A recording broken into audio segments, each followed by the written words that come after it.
Gerimis di musim kemarau. Ini yang terjadi di Wonogiri hari ini. Saya mengadakan perjalanan terakhir tugas di Wonogiri. Dan hari ini saya akan mengunjungi lingkungan Tiken, Kecamatan Muryantoro, barat laut Wonogiri. Tidak terlalu jauh, paling 20 km dari kota Wonogiri. Bulannya awal Juli dan hujan.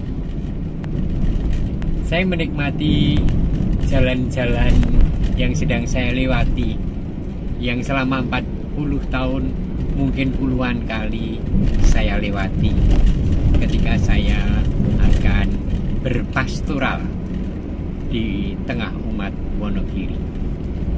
Nih,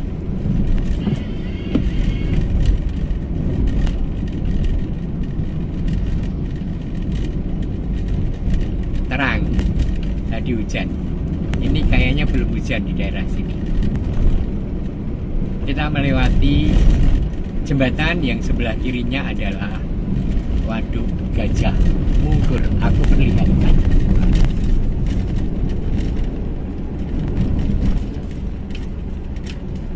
Waduk Gajah Mungkur.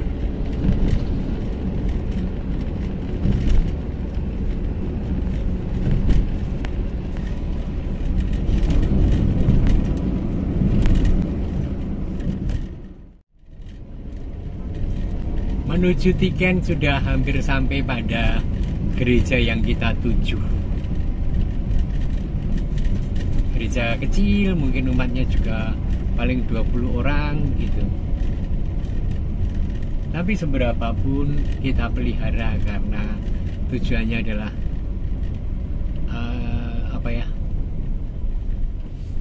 salus animarum, keselamatan jiwa. Bukan soal jumlah, tapi bahwa seseorang beriman kepada Kristus itu harus kita rengkuh supaya keselamatan tetap hidup di dalam dirinya. Maka ini bukan soal hitung-hitungan logika, tetapi ya pemeliharaan jemaat demi keselamatan para jiwa. Salus animarum. Ini jalannya seperti ini, masuk ke gang mungkin milik orang ya, sehingga ini juga kita harus hati-hati sekali, mepet. Ya, bisa sih. Oke, itu sudah ada yang ngabani ya. Oh, malah ke sana, ke kiri. Oke. Ya, oke.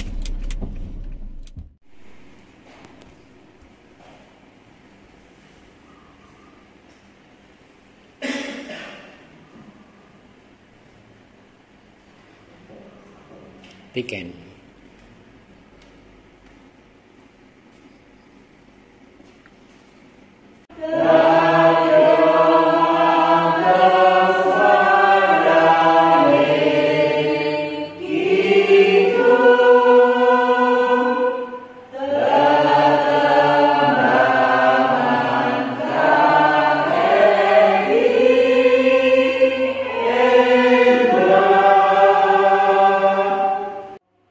Para kadang kinasih sugeng sonten.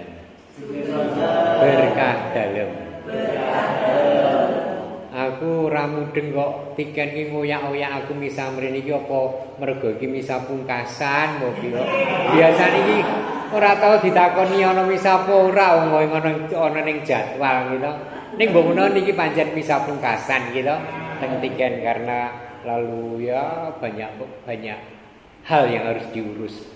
Tentang mutasi saya, Romo Dani, kedatangan Romo Joko, kedatangan Romo Isri dan seterusnya. Juga ulang tahun paroki kita. Jadi mbok menawa waosan saka Nabi Amos iki neguhake pesiaran urip aku panjenengan kabeh ning diwai kautus, ayo dilakoni kanthi ngendelake Gusti. Amin.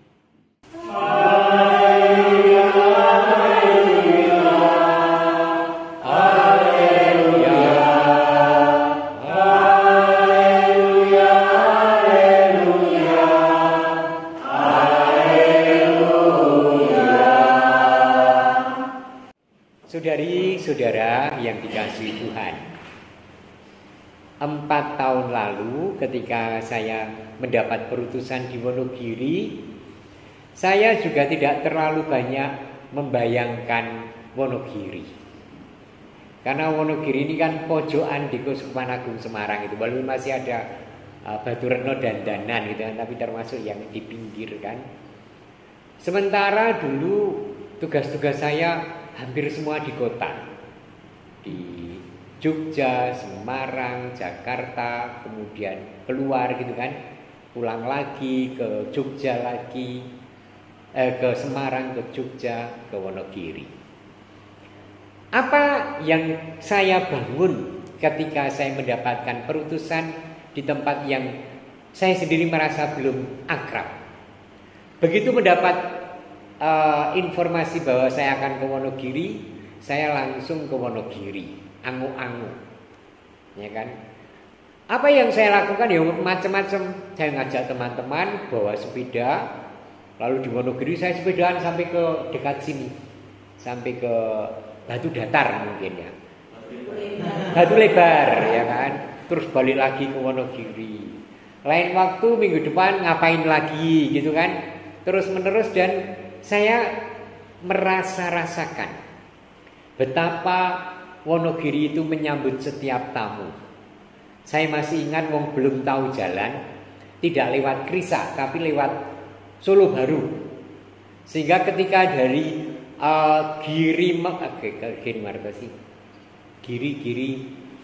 Selogiri ke Wonogiri, seolah-olah itu tangan yang daplang ya, bulak sih ngablak-ablak, dan jalan yang lurus tuh seolah-olah menyambut setiap tamu hangat, menggembirakan dan sumadulur. Dan itulah yang kemudian saya alami di paroki ini. Start dengan pikiran positif, dengan pengharapan positif, dan sangat menggembirakan. 4 tahun berlalu.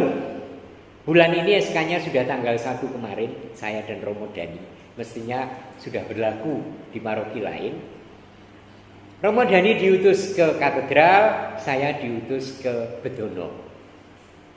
Apakah saya kenal dengan paroki Bedono? Belum.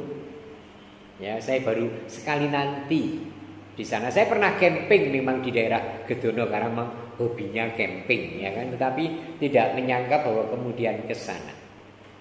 Apa yang ingin saya bangun sama.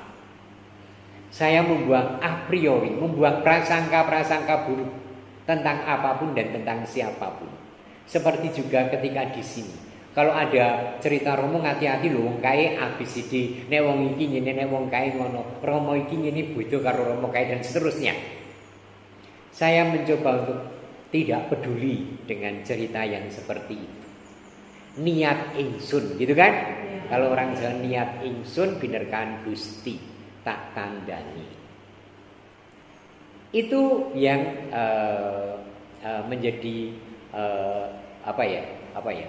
Bukan mutu sih, tetapi semangat pelayanan saya niat ingsun. Sing becik tak tandangi. Utawa ngene. Biyen kuwi Bapak Kardinal ngendika ngene lho. Sing becik tindakno, yen kleru ndak apura. Keren banget to nggih. Jadi orang tidak takut. Bukan dihalangi ABCD aja iki aja ngono. Ning nek kowe rumangsa becik tindakno. Ning nek kowe kleru tak apura. Dadi aja wedi. Lan saya kira itu Tuhan kita pada siapapun.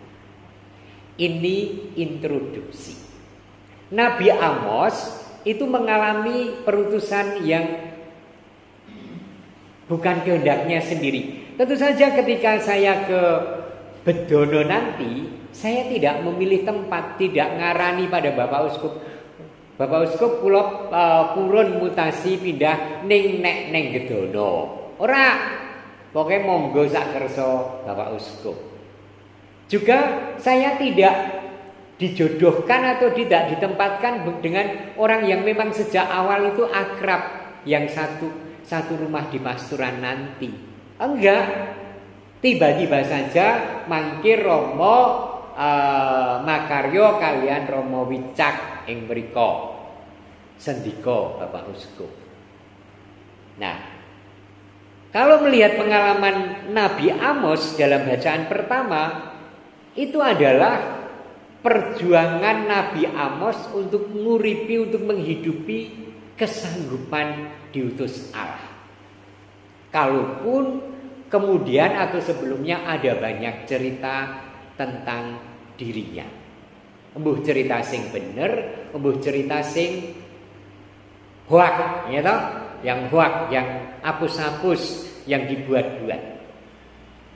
Saya sadar bahwa setiap perpindahan meninggalkan cerita, setiap kedatangan sudah ada cerita-cerita tentang seseorang. Tidak apa-apa. Romo Jokowi sing ngopo to tak kenal sih krungu kono kini. Romo Isri Purnomo itu yang kayak apa sih?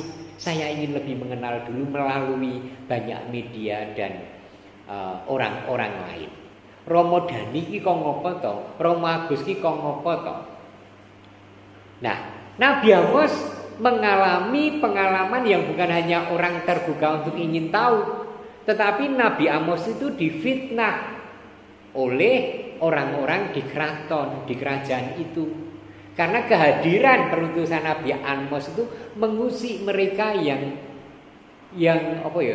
jahat, yang tidak jujur, yang memanfaatkan kesempatan entah sebagai nabi, entah sebagai punggawa kerajaan.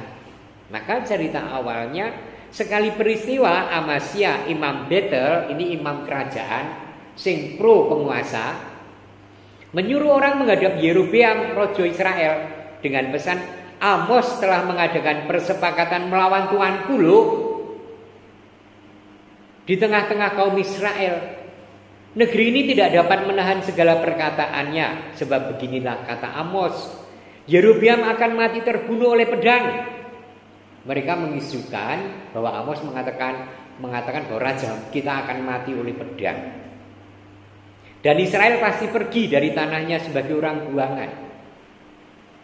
Dan Israel pasti terusir karena diserang oleh bangsa lain. Itu nanti benar pada kenyataannya karena itu nubuat.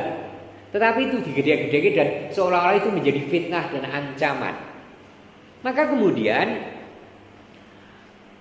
lalu berkatilah Amasya kepada Amos, hai pelihat, pergilah, enyalah ke tanah Yehuda.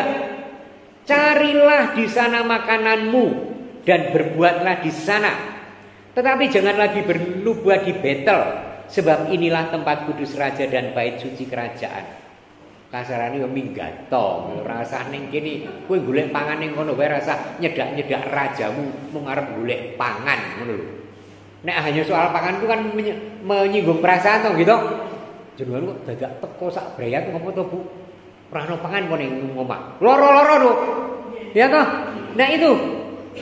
Lihat, Amos mengalami itu. Suara yang seperti itu. Lalu Amos menjawab kepada Amasya, aku ini bukan nabi dan bukan termasuk golongan para nabi, melainkan hanya seorang peternak dan pemungut buah arah hutan. Tetapi Tuhanlah yang mengambil aku dari pekerjaan menggiring kambing domba. Tuhan bersabda kepadaku, pergilah, bernubuatlah terhadap umatku Israel. Amos menyadari diri bahwa aku tidak ambisius kok. Bahkan aku itu bukan golongan para nabi sing sok berlomba-lomba golek alem kae lho, ngono. Minta pengakuan diri. Aku itu hanya seorang gembala. Bahkan seorang sing sok nek zamanku cilik biyen golek gayam atau mencari melinjo.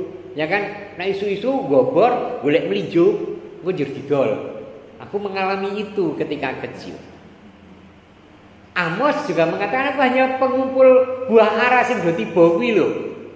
So pengerti so nguripku. Tetapi ini penting. Tetapi Tuhanlah yang mengambil aku dari pekerjaan menggiring domba. Tetapi kalau saya ada di sini karena Tuhan itu yang memanggil, yang menghendaki. Tuhan bersabda kepadaku, pergilah, bernubuatlah terhadap umatku Israel. Jadi kalau kata-kataku itu menyinggung perasaanmu, Aku hanya ingin menyuarakan firman Allah. Bahwa itu menyunggung atau tidak, ya kuwi urusane Gusti Allah karo kowe. Mbok menawa iki dadi peneguhan kanggo umpamane Rama, prodiakon, utawa panjenengan sing setiap pribadi pasti punya perutusan dalam hidup. Kula niku namung sak derma, nek mung wong arep ora seneng lan ngrasani ya wis ra apa-apa. Wong aku ya jane iki ora pengin ora ambisi dadi prodiakon. Sapa sing gelem dadi prodiakon iki Pak nggih? Dadi ora arep mimpin ibadah wae rumangsa dak diduk kok dipaido ora cocok karo uripmu ngeten to nggih? Kok kudu nyuarake firman Tuhan sabda dalem. Ya. Demikian juga setiap pribadi dari kita pada tanggung jawab kita masing-masing. Yen panjenengan berjodoh dengan pasangan hidup, panjenengan tak percaya Gusti Allah sing jodohke.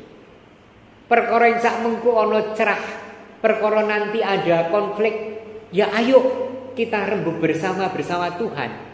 Pasti Tuhan akan membawa solusi dan penyelesaian yang menggembirakan dan melegakan. Itu saja. Maka teguhlah atas perutusan panjenengan masing-masing. Apa sih perutusan umat beriman pada umumnya? Yang bukan romo, suster, bruder, prodiakon, sing fungsionaris itu, yang umat biasa. Anda sering mengatakan, kalau niku namung umat biasa. Ning perutusannya itu tidak kurang dari yang punya fungsi di dalam gereja yang aktif. Karena umat biasa pun pinercaya dening Gusti Allah. Lebih-lebih pada tanah, pada telatah yang membutuhkan peran Anda untuk merengkuh siji karo liyane iki nunggal kapercayan. Banyak gereja-gereja itu tumbuh bukan karena romoni, bukan. Tetapi karena komunitas, karena kelompok, karena pasduluran sing raket. Siji karo liyane. Ning kula niku mboten saged kitab suci Rama, ra sanggo kitab suci. Kula niku mboten saged nyembayang kira apa nyembayang dhewe gurdal-gardur mung kula batin wis rawuh tili ana kancanana teguhna kanthi apa sing ndak alami ana ing iman kapercayan. Yuk Mbah, panjenengan tesih sehat to? Tidak gereja nek mboten saged tindak, kula hampiri nggih nadyan kula namung numpak sepeda motor. Kula hampir saged tesih saged gujengan to nek numpak motor saged kula nggih benjang kula hampiri. Lho kok dadak teng gereja to? Niku ekaristi. Ekaristi niku Gusti rawuh. Rawuh sing paling nyata lan nyatane kula niku nggih diteguhke uripe dadi semangat mergo ekaristi. Lah panjenengan sudah menjadi rasul, panjenengan sudah menjadi utusan dengan pengalaman masing-masing yang sangat terbatas, tetapi saling memberi kekuatan satu terhadap yang lain.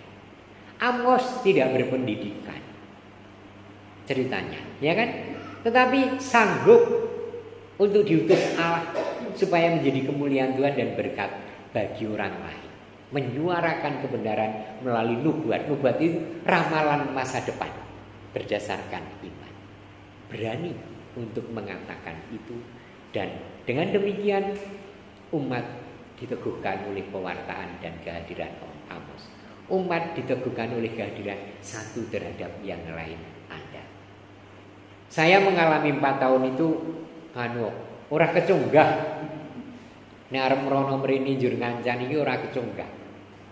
Bukan hanya karena waktu, mungkin waktu masih bisa dihitung, tetapi kelelahan juga perjalanan-perjalanan yang jauh itu. Terakhir-terakhir ini kalau saya jauh, saya berhenti dan tidur. Jauh seberapa sih? Sejauh Wuryantara. Ora ada to nggih? Dan nanti di Bedono lebih kecil parokinya. Hanya mungkin radiusnya 5-6 kilo. Terus umatnya 1.600. Daerahnya subur dan ketinggiannya 600 meter sudah saya lihat di Google. 600 meter ki tegese yo kaya pakem lah. Nek kene yo kaya ngendi yo? Wis adem lah. Mungkin Jumapolo ya. Karangpandan nggih. Nah, sekarang Karangpandan. Terus mesti daerahnya subur, aku arep pengen tanam-tanam. Pokoknya dimanapun dengan segala kerepotan. Nek kerepotan atau wegah para kadang. Sampai hari ini kalau orang bertanya, Romo Agus pindah kapan? Aku nganti wegah jawab. rumangsa kuwi wah arep kukut-kukut rasane ya males. Ya kan? Mau pindah dan menyesuaikan diri di tempat yang baru itu abot. Nadyan ora teges urip ning tempat liya ya ora abot padha wae. Ning rasane kok abot. Nggih. Mulai nek jenengan mundhut pirsa kapan Rama tindake aku ya ora mudeng. Ket saiki aku ora mudeng. Mbuh engko tiba-tiba leng dhewe. Heeh. Langsung tekan kono nek panjenengan arep tindak aturan gitu. Nek arep ning Guwa Krep, ning Bandungan, ning Gedong Sono, ning Rosa Mistika, ning Pereng, ning Kopeng kuwi kabeh kurang dari 1 jam dari Betono. Rawa Pening. Wah tinggal ki rombongan tiket iki pas do siarah iki pas mampir ning Rawa Pening apa pas ning Pereng tak numpak motor mrono leng. Ngono kuwi. Nggih. Jadi tenan iki nyuwun pamit donga dinonga rasah do semedot. Wong isih ana YouTube, isih ana WA. Ya kan kendaraan gampang, wis sarwa gampang saiki. Beda karo wingi 10 tahun, 20 tahun kepungkur. Terus dan boleh minta doa nggih. Panjenengan nek duwe permohonan, saya doakan, saya senang sekali untuk menerima permohonan doa. Tinggal WA tok. Amin. Sesudah Ekaristi selalu kita dimanapun di Wonogiri ini harus makan dan itu wajib. Maka sore hari ini kita juga santap sore. Jam berapapun pokoknya omer tamu atau misal mesti makan nih. Dan yang di samping saya ini Mbah Katino. Nah, Mbah Katino tak kandani kabeh. Ini adalah Mbah Katino. Saya apa Katino kan bener? Antonius Katino. Anda tahu saya pernah mengupload YouTube-nya. Ini dulu wasit antar kampung. Wis di WA pemain mau penonton baru Mbak? Belum pernah. Oh belum pernah ya. Tapi ada kejadian lucu. Jadi suatu saat ada pertandingan. Beliau ini wasit. Karena hujan Mbak. Hujan kademen derdek. Nanti peluitnya itu terjatuh dan hilang. Anda bisa membayangkan pertandingan berlangsung, peluitnya hilang nih Mbak ya. Terus mandek kok nih? Enggak langsung, enggak. Nyariin semua. Oh, lalu pemainnya berhenti mencari peluit yang hilang. Bayangkan itu. Ini orang nang Piala Eropa atau Copa America ra ono. Ketemu ora? Ketemu ya. Oh, cari pinjaman tapi terus langsung meneh bal-balan. Nah, ini Mbah Katino yang dulu wasit bal-balan. Kita berpisah ya, Mbak ya. Tansah sehat walafiat. Amin. Pinter kan Gusti. Ya. Dadi wasit wong padu lho. Oh, gimana?